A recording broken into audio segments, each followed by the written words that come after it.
جیسا کہ ہم سب جانتے ہیں کہ یہ دن لینٹ کے دن ہیں، مسیحی ماہ سیام ہے، یعنی کہ مسیحی روزوں کا یہ مہینہ ہے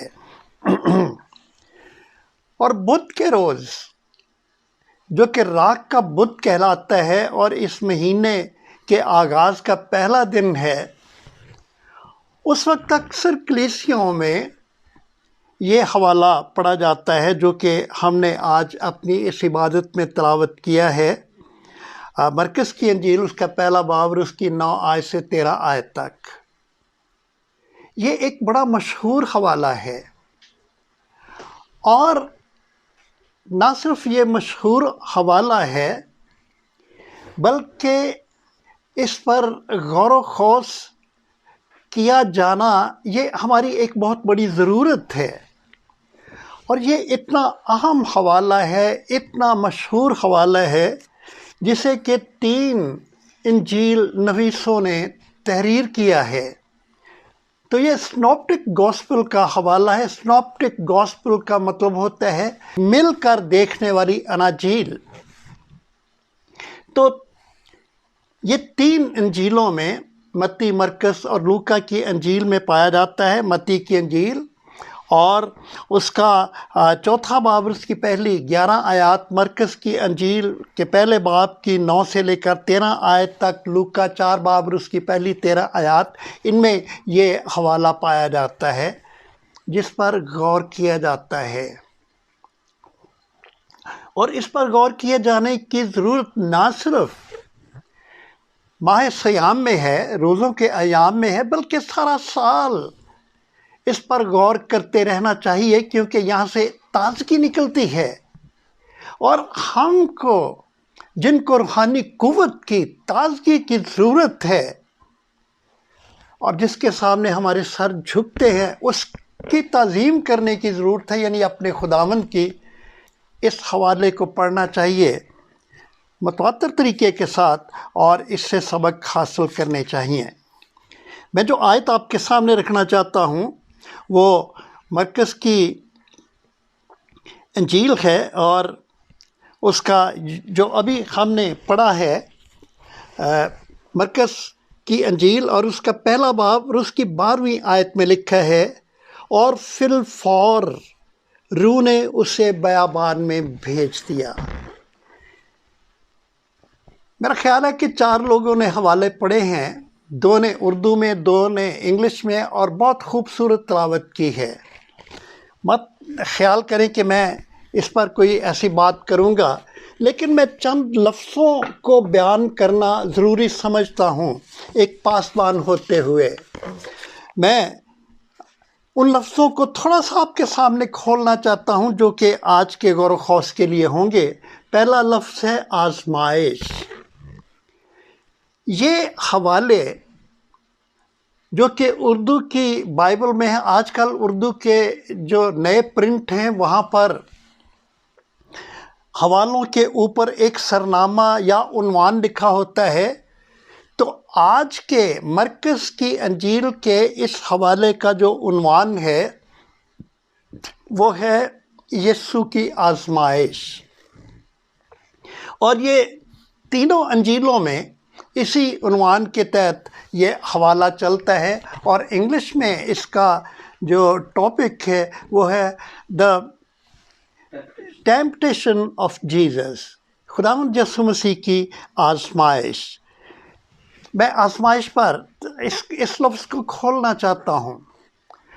آزمائش کا لفظ سنتے ہی ہمارے ذہن میں ایک نیگیٹو اور منفی خیال جو ہے وہ آ جاتا ہے، اور دعائے بانی کا یہ فکرہ بھی اس کا باعث بنتا ہے جو کہ خداوند یسوع مسیح نے سکھائی تھی کہ تو ہمیں آزمائش میں نہ ڈال بلکہ برائی سے بچا۔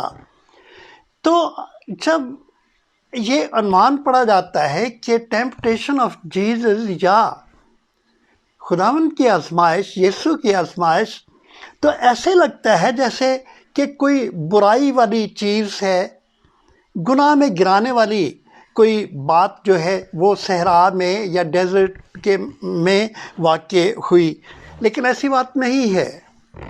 میرے عزیزو، ہمارے ہاتھ میں جو بائبلیں ہیں، خواہ وہ اردو کی بائبل ہے یا انگلش کی بائبل ہے، ہم یہ ترجمہ ہے، ہم یہ ترجمہ پڑھتے ہیں، لیکن نئے عہد نامے کی جو اصلی زبان ہے وہ گریک ہے، یونانی ہے۔ تو یونانی زبان میں اس کے لیے جو لفظ استعمال ہوا ہے، آزمائش کے لیے جو لفظ استعمال ہوا ہے، وہ ہے پیرازین۔ اور پیرازین کا جو مطلب ہے وہ اس مطلب سے جو کہ برائی کو خیال کو سامنے لے کر آتا ہے، اس سے کہیں وسیع ہے اور کہیں پازیٹو ہے۔ اور پیرازین جس کا ترجمہ ہم آزمائش پڑھتے ہیں اردو میں یا ٹیمپٹیشن انگلش میں، تو پیرازین کا یہ مطلب ہے کسی کی پرکھ کرنا، کسی کی جانچ کرنا، to test, to put somebody on examination۔ تو اس کا یہ مطلب ہے کسی کا جائزہ لینا، کسی کی پرکھ کرنا، کسی کی آزمائش کرنا، اور یہ منفی جو خیال ہے، منفی مفہوم ہے، اس سے کہیں بڑھ کر یہ ایک گہرا مفہوم دیتا ہے۔ آپ ضرور اپنی کلیسیا میں یہ زبور گاتے ہیں، یہ 66 زبور ہے کہ تایا تو اجیا سانو جیوں روپے نو تایا۔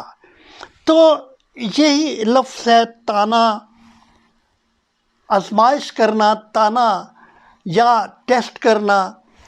دھاتوں کے اوپر بھی آزمائش کی جاتی ہے، انہیں ٹیسٹ کیا جاتا ہے۔ کسی دھات کو اگر مضبوط مقصد کے لیے استعمال کرنا ہوتا ہے تو اسے مختلف طرح کی پرکھ سے، آزمائش سے گزارا جاتا ہے۔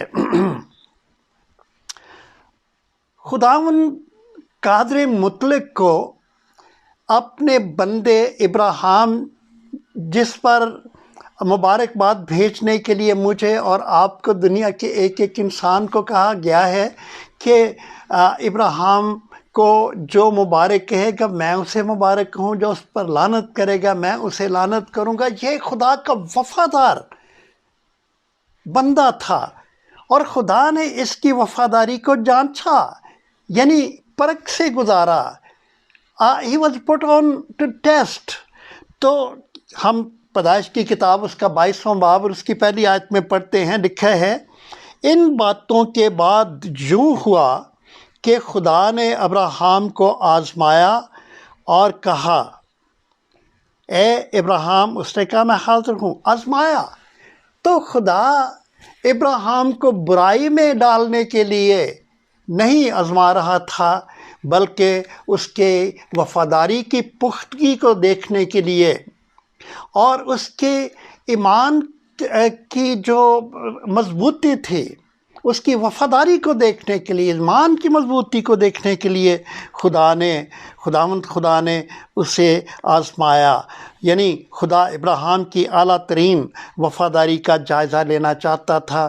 چنانچہ جب ہم پڑھتے ہیں کہ یسوع کی آزمائش، تو اس کو اس طریقے سے لینے کی ضرورت ہے کہ یوحنا نے خداوند یسوع مسیح کے بارے میں کہا تھا کہ دیکھو خدا کا برا جو دنیا کے گناہ اٹھا لے جاتا ہے، اور گناہ اٹھانے والے برے کے لیے ضروری ہوا کرتا تھا کہ وہ بے عیب ہو، بے داغ ہو، اس میں کسی طرح کی کمی نہ ہو، کوئی برائی نہ ہو۔ یہ بھی خداوند یسوع مسیح برا ہے، جس کی ہم عید منانے کو ہیں تھوڑے دنوں کے بعد میں، جسے ہم چرچ کی زبان میں مونڈی تھرسڈے کہتے ہیں، آخری جمعرات، مبارک جمعرات، یا پھر اس کے بعد ہم سلیپ کا جب دن منائیں گے۔ یہ برا تو خداوند دنیا کو دکھانا چاہتا تھا کہ یہ وہ برا ہے جو کہ گناہوں کے لیے قربان ہوگا اور اس میں کسی طرح کا کوئی عیب نہیں پایا جاتا، کوئی کمی نہیں پائی جاتی۔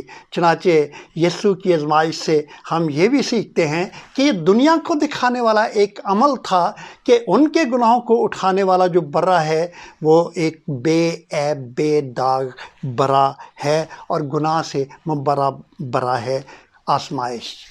دوسرا لفظ جو میں آپ کے سامنے تھوڑا سا کھولنا چاہتا ہوں وہ ہے بیابان۔ جس بیٹی نے یہ حوالہ پڑھا تھا بیابان، اس نے بولا بہت اچھی بات ہے، لیکن اکثر لوگ بیابان نہیں بولتے ہیں، اکثر لوگ بیابان بولتے ہیں۔ میرے عزیزو، بیابان لفظ نہیں ہے، لفظ ہے بیابان۔ یہ دو لفظوں سے مل کر بنا ہے، ایک بے اور دوسرا جو حرف ہے وہ آباں ہے۔ بے کا مطلب ہوتا ہے بغیر اور آباں کا مطلب ہے پانی۔ تو گویا ایسی جگہ جہاں پر کہ پانی تک نصیب نہیں ہے، ایک ڈیزرٹڈ پلیس، ایک تنہائی والی جگہ جہاں پر پانی تک نہیں ہے۔ اور جو متی کی انجیل ہے، لوکا کی انجیل ہے، وہاں اسے جنگل کہا گیا ہے۔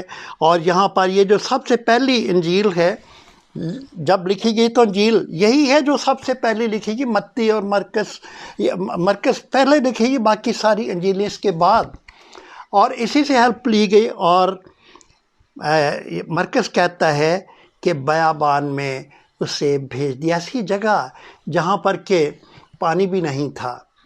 اکثر اعتراض ہوتا ہے کرسچن روزے کے ضمن میں کہ یہ جو مسیحی برادری ہے یہ روٹی نہیں کھاتے ہیں، یہ روزوں کے دوران پانی پیتے رہتے ہیں، ان کو کھلی چھٹی ہے، کیوں بھی کیسے ہے کہ کیسے آپ اندازہ لگاتے ہیں؟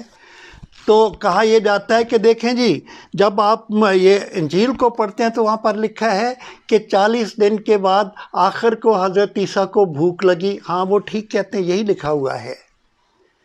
اور کہتے ہیں کہ چونکہ یہ لکھا ہے کہ اسے بھوک لگی، پیاس کا ذکر نہیں ہے، تو اس لیے جو کرسچن لوگ ہیں وہ صرف روٹی نہیں کھاتے ہیں لیکن پانی پیتے رہتے ہیں، کیونکہ حضرت عیسیٰ تو پانی بھی پیتے رہے تھے۔ ایسی بات نہیں ہے۔ مرکز کہتا ہے، پہلی انجیل ہے، مرکز کہتا ہے کہ فی الفور روح نے اسے بیابان میں بھیج دیا۔ لفظ بیابان ہے، اس کا مطلب ہی یہ ہے کہ وہاں پانی نہیں تھا۔ روٹی بھی خداوند یسوع مسیح نے 40 دنوں تک نہیں کھائی اور پانی بھی نہیں پیا۔ ایک مکمل روزے کا تصور جو ہے وہ ہم اس انجیل سے لیتے ہیں، جس میں پانی نہیں ہے اور جس میں روٹی نہیں ہے۔ اگر ہے تو خدا کی نزدیکی اور خدا کے حضور میں جھکنے والا عمل ہے۔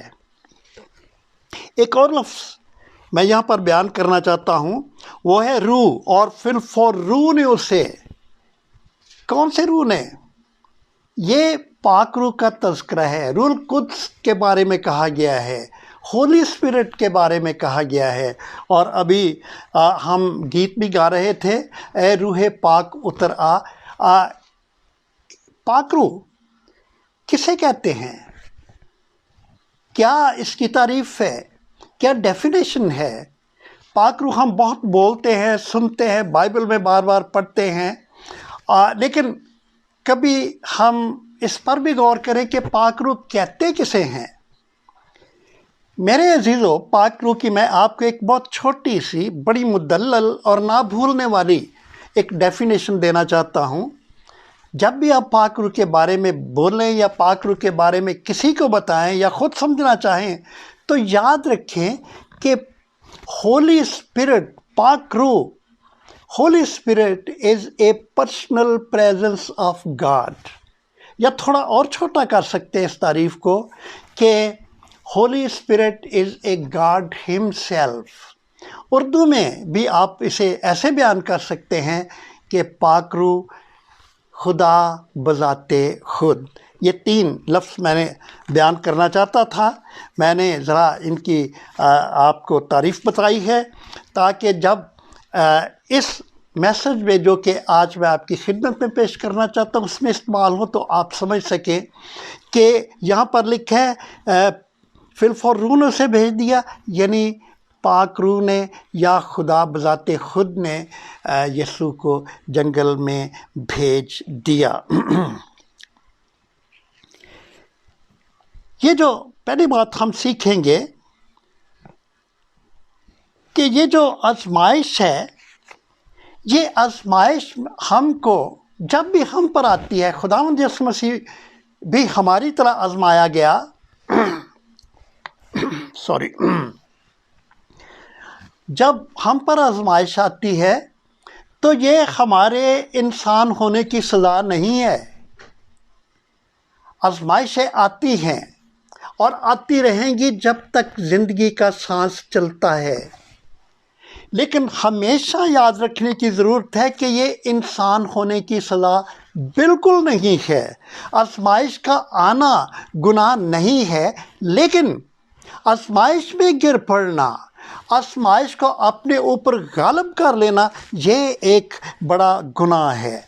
آزمائش خداوند ہم پر لاتا ہے، آنے دیتا ہے، روک سکتا ہے لیکن آنے دیتا ہے۔ کیوں؟ تاکہ ہم فتح حاصل کریں، گناہ پر ہم فتح حاصل کریں۔ ہم آزمائش میں سے ہو کر گزارے جاتے ہیں تاکہ ہم فتح مند ایماندار بنیں۔ ہماری آزمائش ہمارے انسان بننے کی صلاح نہیں ہے، بلکہ انسان بننے کا جلال ہے۔ ہماری آزمائش ہماری پرکھ ہے، ہمارا امتحان ہے، ہماری جانچ ہے۔ اسے مت کسی بھی طرح کا گناہ خیال کیا جانا چاہیے۔ چنانچہ پہلی بات جو کہ ہم سیکھتے ہیں کہ یہ جو آزمائش ہے یہ کوئی منفی بات نہیں ہے، منفی رد عمل نہیں ہے، لیکن یہ ایک پازیٹیو ہے۔ چنانچہ ہم نے لفظ آزمائش سے سیکھا ہے کہ یہ کوئی منفی بات نہیں ہے، مگر بطور انسانی جسم میں یہ ہماری پختگی ہوتی ہے۔ جس طرح کہ خداوند یسوع مسیح کی پختگی کی جانچ دنیا پر ظاہر کی گئی، ہماری بھی پختگی ہوتی ہے۔ آج پاکستان کے اندر مختلف طرح کے الزامات لگتے ہیں، مختلف طرح کی جو پرسیکیوشن ہے وہ جاری ہے۔ ضرورت نہیں ہے کہ میں اس کو بڑا کھول کر بتاؤں، آپ جانتے ہیں۔ لیکن مبارک ہیں وہ مسیحی ایماندار بیٹیاں، بیٹے، مرد، خواتین جن پر پرسیکیوشن، آزمائش آتی ہے، لیکن وہ خداوند کے نام پر اور خداوند پر جو ایمان ہے اس میں قائم رہتے ہیں اور اس میں ترقی کرتے ہیں۔ انسان ہوتے ہوئے جب ہم مکمل انسان ہیں، ہم آزمائش سے بچ نہیں سکتے ہیں، لیکن ہم آزمائش میں ٹھہر کر خداوند سے قوت حاصل کر کے ہم آزمائش پر غلبہ حاصل کر سکتے ہیں۔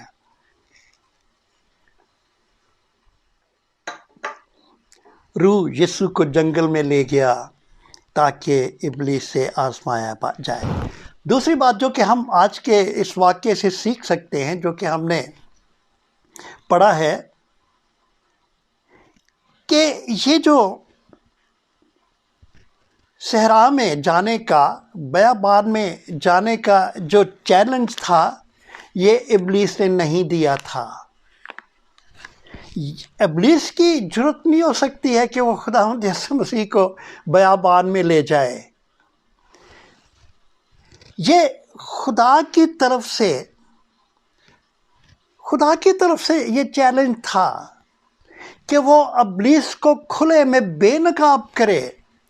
لکھا ہے کہ فی الفور، ایک دم جو روح ہے وہ یسوع کو بیابان میں لے گیا۔ روح یعنی خدا، بذات خود خدا یسوع کو بیابان میں لے گیا تاکہ بیابان میں وہ جو ابلیس ہے اس سے آزمایا جائے۔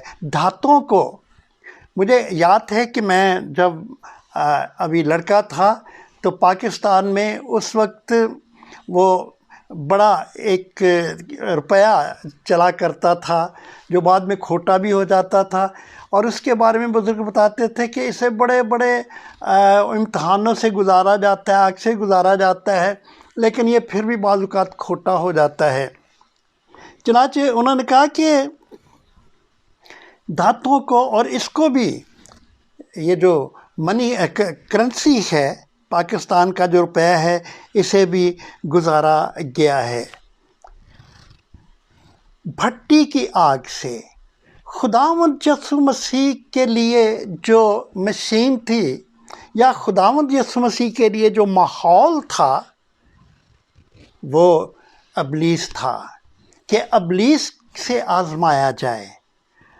اور صرف یہی نہیں تھا، ہم نے پیدائش کی کتاب کے 3 باب کی 15ویں آیت میں پڑھا ہے، اور یاد رکھیے کہ بائبل مقدس کی سب سے پہلی پیشن گوئی ہے جو کہ پیدائش 3 باب اور اس کی 15ویں آیت میں پائی جاتی ہے کہ میں تیرے اور عورت کے درمیان اور تیری نسل اور عورت کی نسل کے درمیان عداوت ڈالوں گا، تو اس کے سر کو کچلے گا، وہ تیرے سر کو کچلے اور تو اس کی ایڑی پر کاٹے گا۔ عورت کی نسل کون ہے؟ یسوع۔ میں نہیں ہوں عورت کی نسل، آپ بھی نہیں ہیں، کوئی بھی نہیں ہے عورت کی نسل، صرف دنیا کا ایک مرد ہے اور وہ یسوع ہے۔ اگر آپ متی کی انجیل میں خداوند یسوع مسیح کا نسب نامہ پڑھیں تو وہاں پر کیا لکھا ہے مریم کے بارے میں، خداوند یسوع مسیح کے بارے میں، کہ مریم اس کی ماں تھی، اور خداوند یسوع مسیح کے باپ کا نام یوسف تھا، یہ اس کا شوہر تھا جس سے یسوع پیدا ہوا۔ خداوند یسوع مسیح روح کی قدرت سے پیدا ہوا۔ ہم مرد کی اولاد ہیں، وہ عورت کی نسل کہلاتا ہے۔ اور 15 باب میں 15ویں آیت میں کیا لکھا ہے؟ تیرے اور عورت کی نسل کے درمیان، سانپ کو کہا گیا تیرے اور عورت کی نسل کے درمیان، عورت کی نسل یسوع۔ اب یہاں پر ہمارا خداوند جو کہ عورت کی نسل ہے، بیابان میں ابلیس کو گھسیٹ رہا ہے، اور یہاں پر یہ پیشن گوئی جو ہے، پہلی پیشن گوئی، بائبل کی پہلی پیشن گوئی خداوند یسوع مسیح کے بارے میں جو ہے وہ پوری ہو رہی ہے۔ یہ واقعہ جو ہے یہ پیشن گوئی کے پورا ہونے کا جو واقعہ ہے وہ بھی ہے۔ ہم متی کی انجیل کے 12ویں باب میں پڑھتے ہیں، اس کی 29ویں آیت میں کیا لکھا ہے؟ خداوند نے کہا، کیوں کر کوئی آدمی کسی زوراور کے گھر میں گھس کر اس کا اسباق لوٹ سکتا ہے، جب تک کہ پہلے اس زوراور کو نہ باندھ لے، پھر اس کا گھر لوٹے گا۔ تو یہ زوراور تھا ابلیس، اسے باندھنے کی یہ جو پیشن گوئی تھی وہ پوری ہو رہی تھی۔ چنانچہ دوسری بات جو ہم نے سیکھی ہے کہ یہ ابلیس کو بے نقاب کرنے کا کہ وہ کتنی قوت کا اور طاقت کا مالک ہے، یہ واقعے کا تعلق اسی سے ہے۔ تیسری بات کہ یہ جو واقعہ ہے یہ خیالی واقعہ نہیں ہے، یہ جھوٹا واقعہ نہیں ہے، یہ افسانوی واقعہ نہیں ہے، یہ کسی ذہن کی اختراع نہیں ہے کہ کسی نے بیٹھ کر افسانہ لکھ دیا، کہانی لکھ دی یا ناول لکھ دیا، ہرگز نہیں ہے۔ یہ خدا کے کلام کی بات ہے جس میں خدا انوالو ہے، خدا بیٹا انوالو ہے، خدا پاک روح انوالو ہے، اور ابلیس انوالو ہے۔ ابلیس کو معمولی خیال مت کریں، ابلیس ایک انتہائی زبردست اور ذہین پرسنالٹی ہے جو کہ ایک بڑا خوبصورت فرشتہ ہوا کرتا تھا۔ آپ اگر اس کا بیان پڑھنا چاہتے ہو تو میری درخواست ہے کہ آپ حزقیل کا 28واں باب ہے اور اس کی 12 آیت سے لے کر 19 آیت تک، پھر یسایہ 14 باب ہے 12 آیت سے لے کر 14 آیت تک آپ پڑھ سکتے ہیں۔ لیکن خدا نے اس خوبصورت فرشتے کو جو کہ غرور میں، تکبر میں اور خدا کے ساتھ برابری کے گناہ میں شریک ہو گیا، خدا نے اسے اوپر سے گرا دیا اور یہ اپنی حیثیت کھو بیٹھا اور اوپر سے گرا دیا گیا۔ خداوند یسوع مسیح نے اس کے بارے میں مجھے اور آپ کو بتاتے ہوئے کیا کہا تھا؟ لوکا کی انجیل 10 باب اور اس کی 18ویں آیت میں لکھا ہے، خداوند کہتا ہے، میں شیطان کو بجلی کی طرح آسمان سے گرا ہوا دیکھ رہا تھا۔ اور ذہین، یہ ذہین مخلوق ہے، ایسے نہیں ہے۔ ہمیں اس کی حیثیت کو اور اس کی جو پرسنالٹی ہے اسے ماننا پڑے گا۔ پولوس کیا کہتا ہے؟ پولوس اس کے بارے میں کہتا، دوسرا کرنتھیوں 11 باب ہے اور اس کی 14 آیت لکھے، کچھ عجب نہیں کیونکہ شیطان بھی اپنے آپ کو نورانی فرشتے کا ہم شکل بنا لیتا ہے۔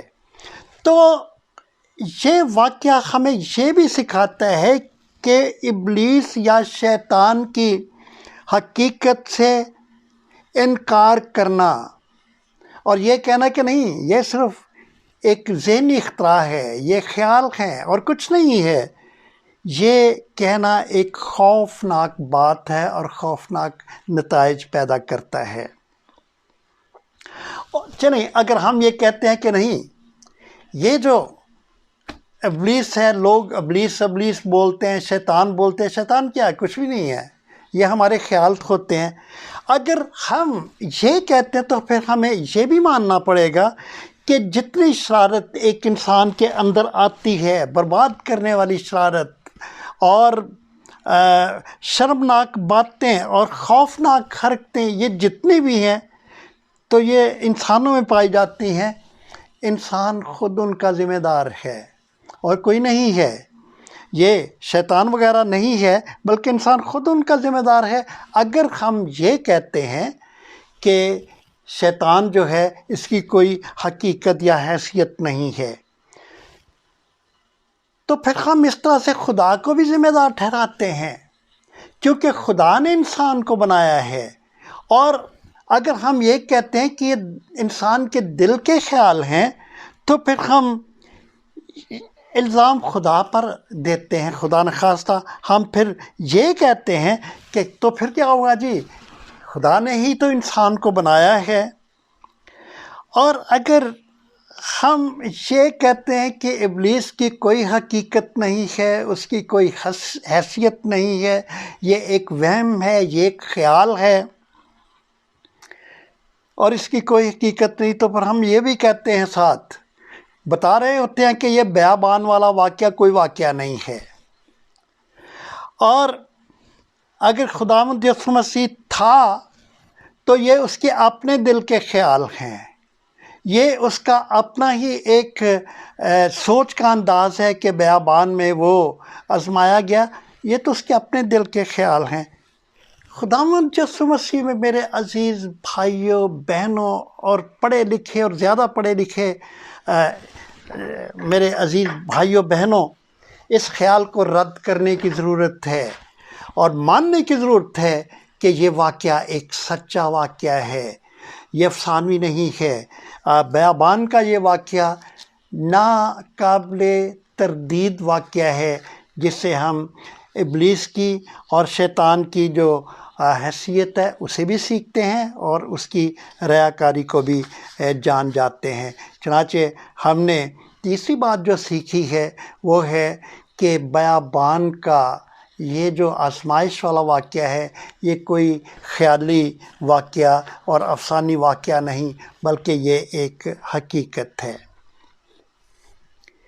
ایک اور بات جو کہ میں آپ کی خدمت میں پیش کرنا چاہتا ہوں، جو کہ میرے اور آپ کے لیے غور کرنے کے لائق ہے، بہت ضروری ہے، کہ یہ جو بیابانی آزمائش کا واقعہ ہے، غور کرنے کی ضرورت ہے کہ یہ کس وقت وقوع پذیر ہوا، کب خداوند یسوع مسیح پر یہ جو ابلیس کی آزمائش تھی، ابلیس اپنے ہتھیاروں سے لیس ہو کر خداوند پر حملہ آور ہوا کب؟ پہلی بات کہ بپتسمے کے فوراً بعد. اگر آپ یہاں پر پڑھیں تو کیا لکھا ہے؟ مرکز کی انجیل ہے اور اس کا پہلا باب اور اس کی 9ویں آیت میں کیا لکھا ہے؟ لکھا ہے، اور ان دنوں ایسا ہوا کہ یسوع نے گلیل کے ناصرت سے آ کر یردن میں یوحنا سے بپتسمہ لیا، اور جب وہ پانی سے نکل کر اوپر آیا تو فی الفور اس نے آسمان کو پھٹتے اور روح کو کبوتر کی مانند اپنے اوپر اترتے دیکھا، اور آسمان سے آواز آئی، تو میرا پیارا بیٹا ہے، تجھ سے میں خوش ہوں، اور فی الفور روح نے اسے بیابان میں بھیج دیا. بپتسمے کے فی الفور بعد جیسے ہی خداوند کا بپتسمہ ہوا، خداوند یسوع مسیح کو بیابان میں ابلیس سے مقابلہ کرنے کے لیے بھیج دیا گیا.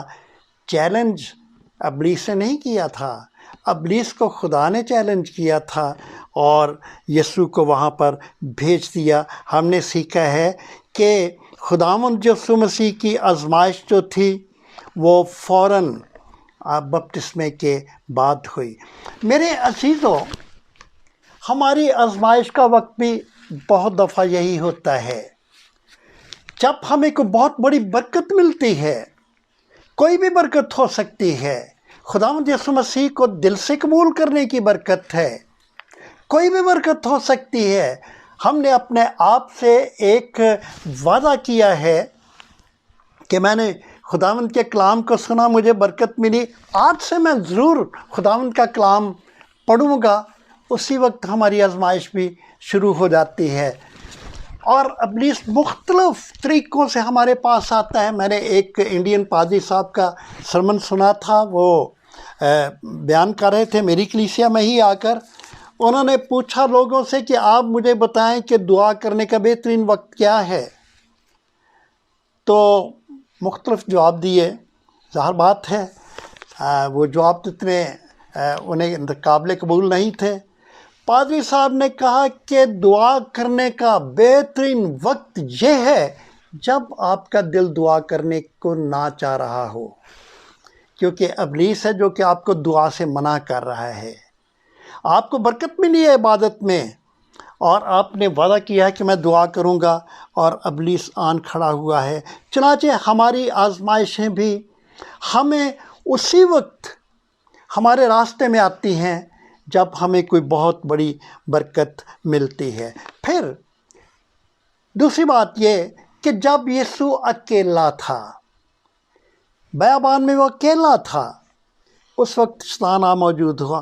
ہماری آزمائشیں بھی اس وقت شروع ہوتی ہیں جب ہم اکیلے ہوتے ہیں. وہ پنجابی کی ایک ہے نا کہ خالی دماغ اکلا بندہ شیطان دا کر ہوندا ہے. چنانچہ ہماری آزمائشیں بھی اکیلے میں شروع ہوتی ہیں. میرے عزیزو، تنہائیوں سے ڈرنے کی ضرورت ہے. میرا ایک کلیسیا میں تبادلہ ہوا. یہ جو بات گلف کی کلیسیا تھی، ابھی میں گیا ہی تھا، گھر تھا جو کہ مجھے ملا، اور وہاں ابھی تک سامان وغیرہ تو نہیں آیا تھا، آ رہا تھا آہستہ آہستہ. ایک شخص نے مجھے کہا، پادری صاحب آپ اکیلے ہیں تو بات یہ ہے کہ میں آپ کو ٹیلی ویژن یہاں رکھ کر دینا چاہتا ہوں، آپ تو اکیلے رہ رہے ہیں ادھر. میں نے کہا بھائی میں اکیلا نہیں، آپ کو کس نے کہا کہ میں اکیلا ہوں؟ میرے پاس تو تقریباً 2500 لوگ ہیں جو کہ یہاں اس کہتے 2500، کہتا پادری صاحب کیوں مذاق کرتے ہو؟ میں نے کہا بھائی میں بائبل پڑھتا ہوں، بائبل میں جتنے بھی لوگ ہوتے ہیں اس تنہائی میں میرے ساتھ ہوتے ہیں. میرے عزیزو، اپنے آپ کو تنہا مت رہنے دیں. دعا آپ کی تنہائی کی ساتھی ہے. یہ کتاب، جس میں ایک کتاب نہیں 66 کتابیں ہیں، 66 کتابوں میں نہ جانے کتنے لوگ ہیں. کسی نے اندازہ لگایا کہ 2500 لوگ ہیں. کتنے لوگ ہیں جو کہ آپ کے ساتھ ہیں، اپنے آپ کو اکیلا کرنے کی ضرورت نہیں. اکیلے انسان پر ابلیس حملہ کرتا ہے. یسوع پر حملہ اسی وقت ہوا جب وہ اکیلا تھا. اور تیسری بات کہ جب وہ بھوکا تھا وہ آ گیا. ان پتھروں سے کہہ، اس پتھر سے کہہ، اگر تو خدا کا بیٹا ہے اس پتھر سے کہہ تو تیرے لیے روٹی بن جائے گا. شیطان ہماری جسمانی کمزوری کی، ہماری بھوک کی، خواہ وہ بھوک نفسانی ہے، خواہ وہ بھوک جسمانی ہے، خواہ کوئی بھی بھوک ہے، ابلیس ہماری کمزوری کا فائدہ اٹھاتا ہے. ہماری تھکاوٹ کا، وہ بھی ہماری کمزوری ہے، فائدہ اٹھاتا ہے. سو جو کوئی بات نہیں ہے دعا کرنے کی، پاک کلام پڑھنے کی، کوئی بات نہیں ہے. ہماری بیماری کا فائدہ اٹھاتا ہے، کمزوری کا جو کہ ہمیں گرا دیتی ہے اس کا فائدہ اٹھاتا ہے. چنانچہ ہم نے بات سیکھی کہ بیابانی آزمائش کا جو وقت ہے وہ اس قابل ہے کہ اس پر غور کیا جائے. جب یسوع بپتسمے کے بعد تھا اس وقت اس کی آزمائش شروع ہوئی. ہمارے ساتھ بھی ایسا ہوتا ہے، جب ہمیں برکت ملتی ہے ہماری آزمائش شروع ہو جاتی ہے. جب یسوع اکیلا تھا اس کی آزمائش ہوئی. ہمارے ساتھ بھی ایسا ہی ہوتا ہے، جب ہم بالکل اکیلے تنہا ہوتے ہیں تو ہماری آزمائش شروع ہو جاتی ہے. اور جب یسوع بھوکا تھا اس وقت بھی آزمائش شروع ہوئی. اور اسی طرح ابلیس ہماری کمزوریوں کا فائدہ اٹھاتا ہے. ابلیس 3 طرح سے حملے کرتا ہے جس کے لیے مجھے اور آپ کو محتاط ہونے کی ضرورت ہے. جسم کی خواہش، یہ ایک حملہ ہے جو ابلیس ہے وہ کرتا ہے. اگر آپ میرے ساتھ نکالیں لوکا کی انجیل اور اس کا 4 باب، یہی باب 4 باب، اس میں یہی بیان ہے جو کہ ہم پڑھتے ہیں.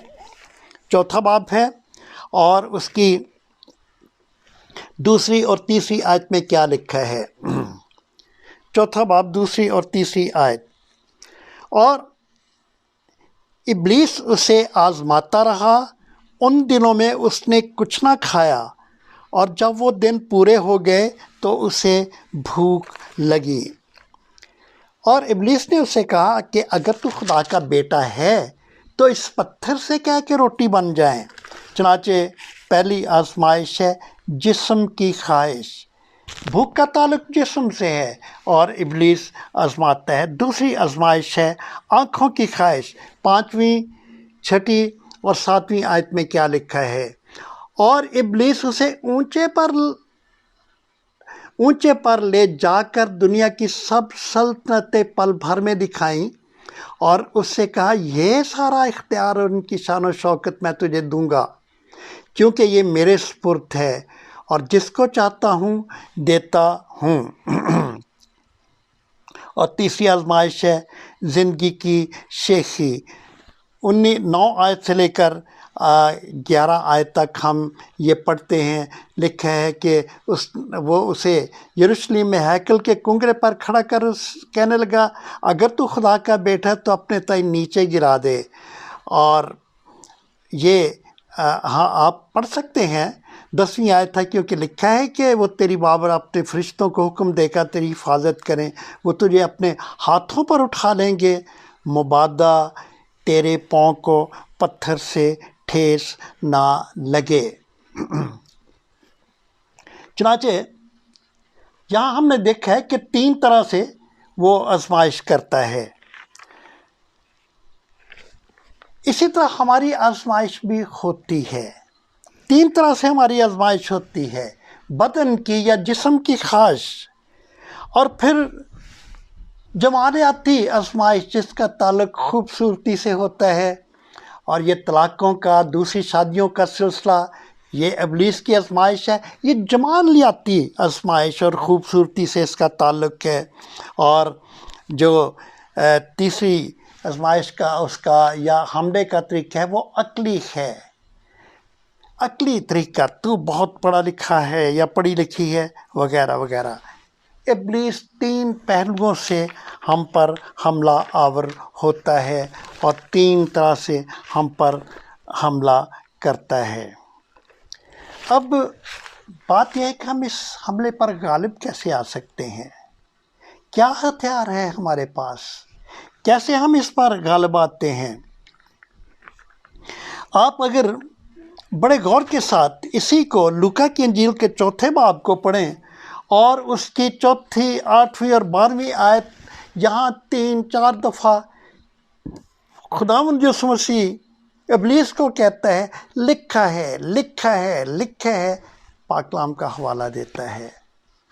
تو گویا خداوند یسوع مسیح ہمیں یہ سکھانا چاہتا ہے کہ جس طرح وہ آزمائش پر پاک کلام کے ذریعے سے غالب آیا، ہمارے لیے بھی بہت لازمی ہے کہ ہم، میرے عزیزو، پاک کلام کو جانتے ہوئے آزمائش پر غالب آئیں۔ ہمارے پاس یہ ایک بڑا مؤثر ہتھیار ہے پاک کلام کی واقفیت کا، پاک کلام کو جاننے کا، کیونکہ پاک کلام کے ذریعے سے خدا ہماری رہنمائی کرتا ہے۔ میں نے شاید آپ ہی کی کلیسیا میں ایک دفعہ کہا تھا کہ سینٹ آگسٹن کہا کرتا تھا کہ جب ہم پاک کلام پڑھتے ہیں تو خدا ہم سے بات کرتا ہے، اور جب ہم دعا کرتے ہیں تو ہم خدا سے باتیں کرتے ہیں۔ آزمائش پر غالب آنے کا ایک ہی راستہ ہے، مؤثر راستہ، جس کے ذریعے سے یسوع آزمائش پر غالب آ کر فاتح ہوا، وہ ہے پاک کلام کی جو تعلیم ہے، پاک کلام کو جاننا۔ کیونکہ جب ہم پاک کلام کا تذکرہ کرتے ہیں تو خدا کی جو خدا کی رہنمائی ہے اس کا تذکرہ کرتے ہیں۔ ہمارے لیے آج کے بیان میں کیا سبق پایا جاتا ہے؟ یہ بہت ضروری ہے۔ کیا سبق پایا جاتا ہے؟ ہمارے خداوند کی آزمائش ہمارے لیے کیا سبق لے کر آتی ہے کہ ہم کیا جانیں؟ کیسے خداوند نے ہم پر اپنی آزمائشوں پر فتح حاصل کی؟ ہم صرف ایک بات جانیں کہ ہم اس کے پیروکار ہیں جو کہ ہم سے پیار کرتا ہے۔ وہ آزمائش پر غالب آیا، وہ فاتح رہا، فتح اس سے نکلتی ہے اور ہمیں ملتی ہے۔ ضرورت اس بات کی ہے کہ ہم خداوند سے آزمائش پر غالب آنے کی راہ حاصل کریں۔ پہلا کرنتھیوں 10 باب اور اس کی 13 آیت بڑی خوبصورت آیت ہے۔ کیا لکھا ہے؟